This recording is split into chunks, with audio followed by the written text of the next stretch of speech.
What's good, everybody? Is your boy David again, and I'm back with another video for today. If you guys are new to my channel, please do subscribe to my YouTube channel, like the video, and comment down below. So, ito ay isa sa mga pinaka-request sa akin, no? Last week pa to or nung paglabas talaga nito, nire-request ito sa mga fans or na mga queenies, okay? Sa mga fans ni Marian. So, today, kasi nari-ako na si Jessica Villarubin dito sa Beat My Beat It.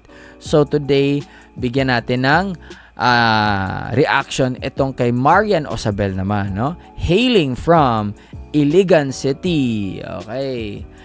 Proud talaga ako kay Marian, man, kasi dati, no, nasaksihan ko yung career niya. Hindi naman like very in detail, pero alam ko yung kung paano siya nag-progress sa kanyang career.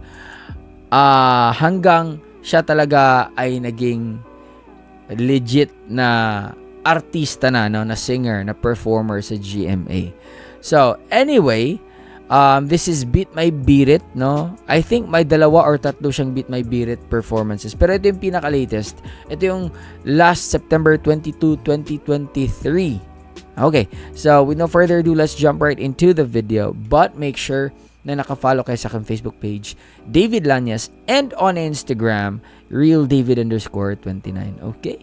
So, ano pala ang title nito? Musika at Larnie Cayabyab. I think Musika is a name, though.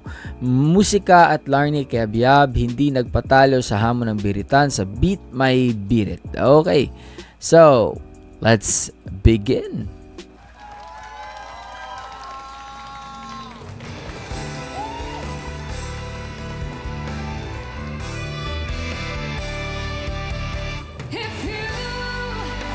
Oh, Angels brought me here. Ooh. Okay. This is one of my favorite songs.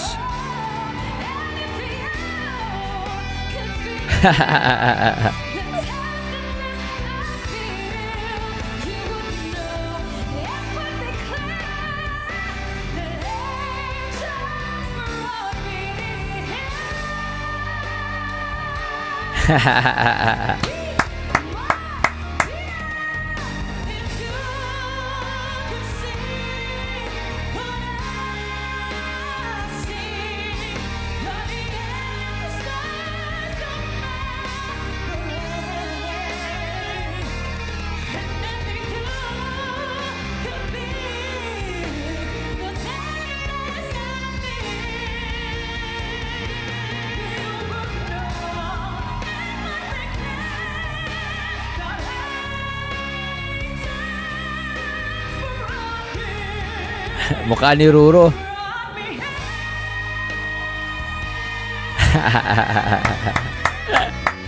Nice.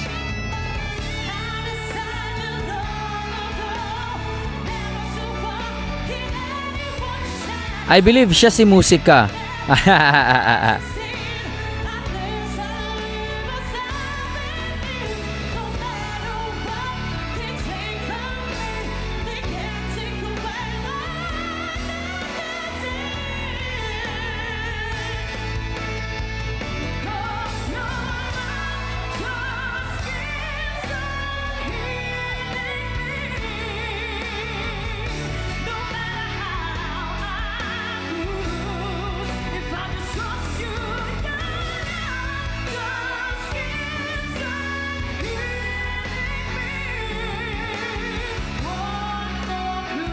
Ito ata si Larnie.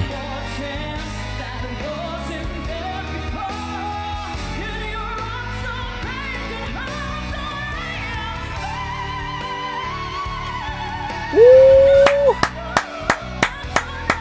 Nice. Grabe.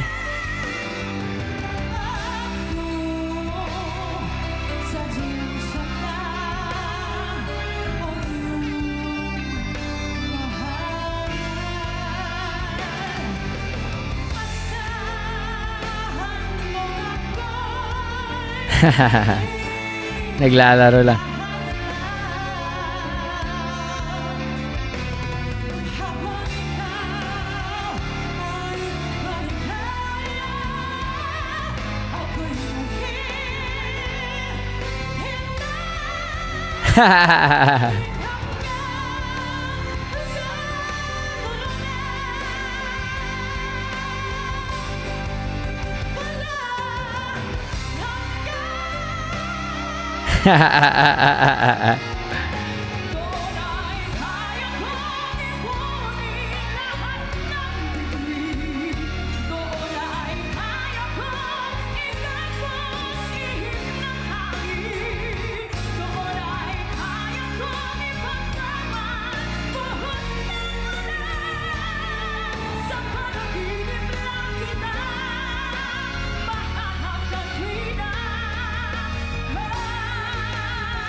Scarlet Pigeon Fly.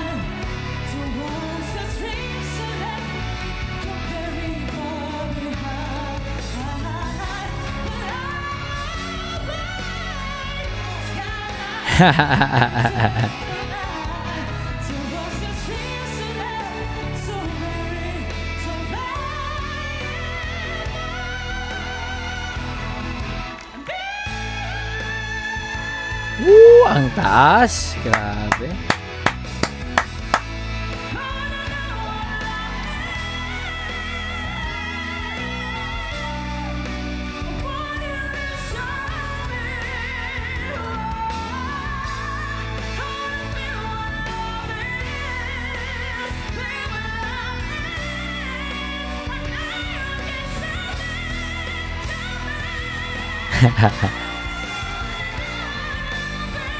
Grabe, nag-key change pa.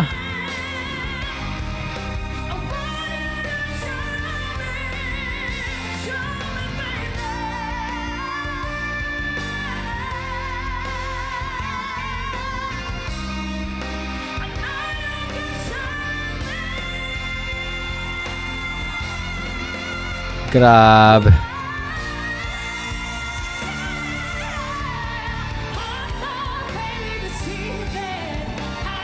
What's the...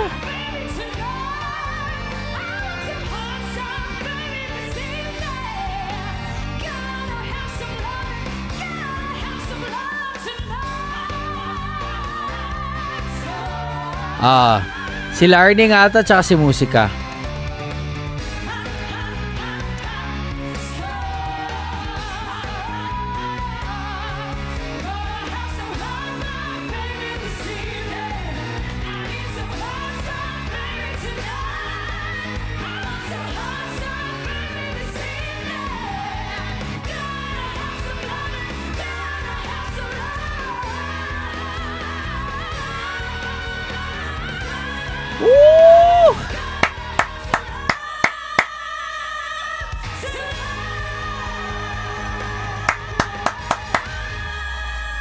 Grabe.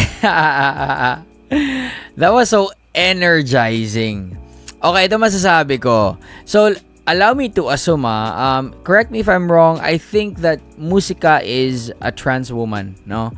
Trans woman, and itong si Larnie is ano talaga, natural born woman. So, ito masasabi ko, let's start with Musika. Musika has a great stable falsetto na voice talaga, na talagang kung pataasan lang talaga, sobrang taas talaga din ng range niya, no? Lalo na yung may isang note doon na talagang napawaw din si Marian kasi nga sobrang taas no. And I give credit to her na talaga, hindi kasi yon madali na like mas stable mo yung ganon, ma-master mo yung control over the falsetto, no? Kasi it comes with experience din. It comes with singing for a long time, okay? And I suppose that Musika has been doing this kind of singing style na matagal na talaga, no? And I think na based naman sa kanyang performance at sa kanyang vocals talaga, she's been performing for so long na ganito yung style. Yun nga lang, manipis lang siya, no? Wala masyadong texture, no, sa boses. Kahit sa low register niya, she's still trying to maintain that woman voice, no, yung range ng babae, yung tone quality ng babae. Yun yung doon, kahit naman siguro kung lalaki ka, kahit hindi ka trans woman, but when you do falsetto and you try to like do doble cara, ganun yung ganun yung medyo challenging, no? High notes kasi, pwede, dadalhin kita sa aking palasyo. Okay lang yan. Pero what if maglo-low notes ka? How would you get that same tone quality? No, yun yung challenge. Yun nakita ko na medyo challenging para kay musika, no? But she did well, so well, no? That's why I said na yung kung stability lang ng boses, she has it, no? And the range, she has it, no? Ito naman kay Larnie, man, alam mo yung roundness ng modulation, no? Roundness ng modulation, yung different texture, at saka talagang may bigat, no? Sobrang bigat or sipa nung high notes niya. No, hindi lang manipis, kundi may bigat talaga. There's roundness to it. Okay? So dito makikita mo talaga kung yung mga pros and cons sa different singing styles, or kung gagamit ka lang ng head tones or falsetto para sa singing style mo.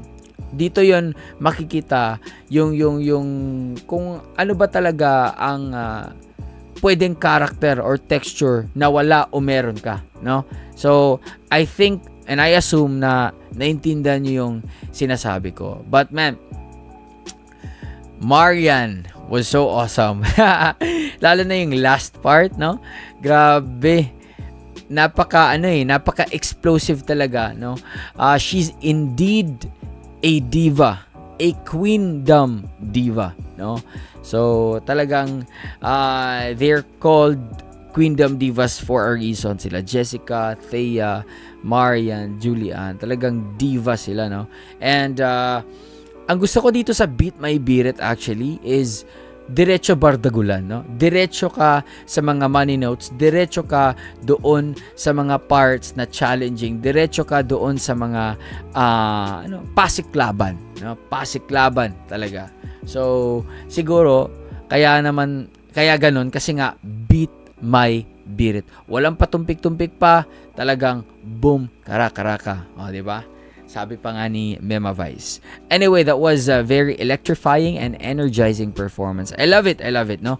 Na wala nga tayo na pause kasi nga I was just enjoying all throughout the video. So yeah, that's it. Hope you guys enjoy that one. Peace out everybody. Much love. Stay safe and God bless you all. Peace.